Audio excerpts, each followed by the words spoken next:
জেলা পরিষদের আর একটি ভিডিও আপনাদের দেখাই। এই অংশটা এক্সটেনশন করেছে। আমি পিআরএলে যাওয়ার সময় কাজ শুরু হয়েছিল, এখনও শেষ হয়নি, কাজ চলমান রয়েছে। বিল্ডিংয়ের কাজ শেষ হলেও বারান্দার রেলিং এগুলা কাজ বাকি আছে।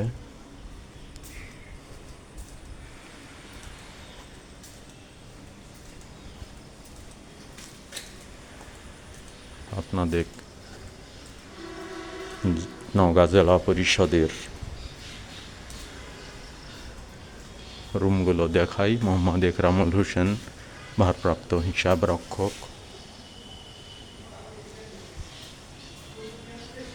এটা আমার কক্ষ ছিল, আমি বসতাম।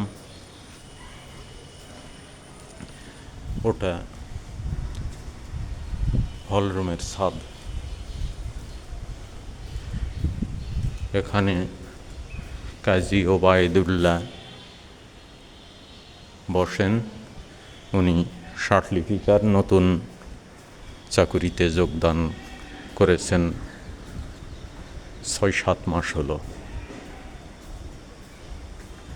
মোহাম্মদ আবু বক্কর সিদ্দিক নান্নু, প্রশাসক, আমার খুবই প্রিয় ব্যক্তিত্ব।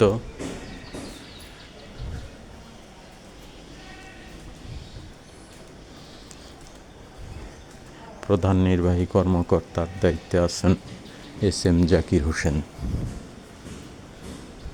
আমার প্রিয় স্যার। নিচের তলাতে যাচ্ছি।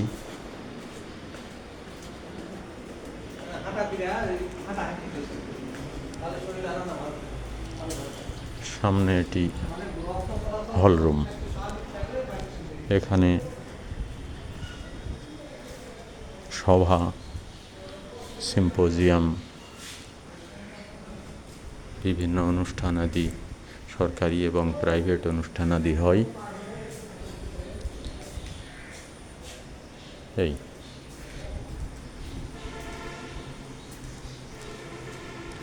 নিচের পুরোটা আপনাদের দেখাবো। আমার বন্ধু মোহাম্মদ আব্দুল মান্নান আমার সাথে এসেছেন। আব্দুর রহমান উচ্চমান সহকারী বসেন এখানে। এটা মোহাম্মদ মীর আব্দুস সবুর উপসহকারী প্রকৌশলী, ফেরদৌজ্জামান সার্ভেয়ার, আর মোহাম্মদ জাকির হোসেন সহকারী প্রকৌশলী। এই আসসালামু আলাইকুম, ধন্যবাদ সবাই।